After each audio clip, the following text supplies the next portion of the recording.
Bir bu xanıma baxın, görün hara çıxıbdı. Daha doğrusu bunu hara çıxarıblar. Pəncərə sildirirlər.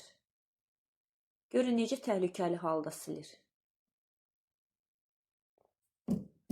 Bu videonu mənə atdılar ki, Gönül xanım biz təmizliyə gedəndə ev yiyəsi bilmir daha neynəsin. Az qalır tələb edir ki, özünü də hamama salaq çimizdirək. 5-10 manat da pul verir. Üzürlü sayın, biraz səhhətimdə problem var. Amma bu videodan yan ötə bilmədim. Evində təmizlikçi çağıran qadınlar, o xanımlara, baxın xanım deyirəm, təmizlikçi xanımlara gözəl davranın.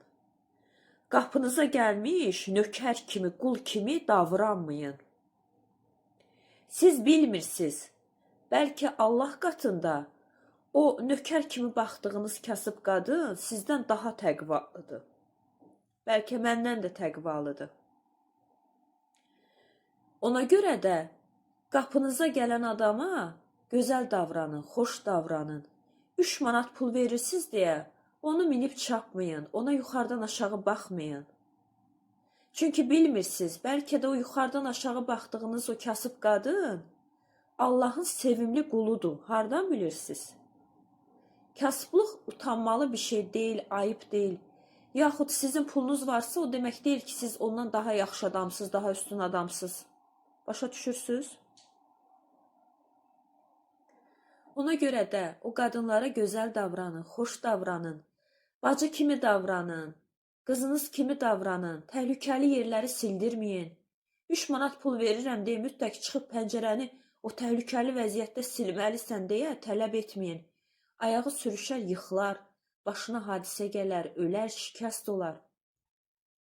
Özünüzə rəva bilmədiyinizi özünüzə, balanıza, başqasına tövsiyə etməyin, məsləhət görməyin. Öz qızınız olarsa əgər onu təhlükəli o cür halda çıxarıb pəncərə sildirərsinizmi? Sildirməzsiniz, ürəyiniz gəlməz. Elə ürəyiniz gəlmədiyi üçün o kasıbı gətirib ora çıxartdırırsınız ki, silin. O da məcbur qalır 5-10 manat üçün sizə heç nə deyə bilmir. Lap tali tamam təmizlətməyə gətirəndə də, nə bilim, öncə bir yüngülvari özünüz də təmizləyin, diksinməsin, iyrənməsin.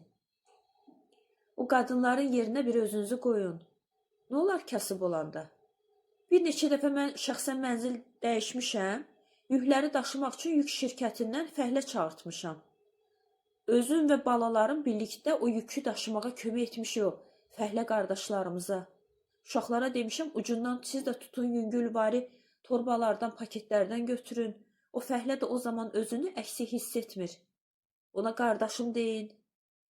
Nə olar kasıb olanda? Yenə deyirəm, bəlkə kasıbdır, amma düzgünlükdə, mərdlikdə, səxavətdə, nə bilim, əxlaqda, çox şeydə, mərhəmətdə, vicdanda bəlkə sizdən daha üstündür. Nə bilirsiniz? Ona görə də kasıb deyib, kasıblara xor baxmayın. Qapınızda təmizliyə gələn qadınlara yuxarıdan aşağı baxmayın.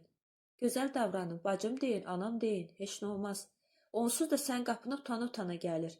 Sən amma ona bacım desən, anam desən, qızım desən, o biraz toxtayar, özünü yaxşı hiss edər. Utandırmayın, pulu verəndə də elə verin ki, utanmasın.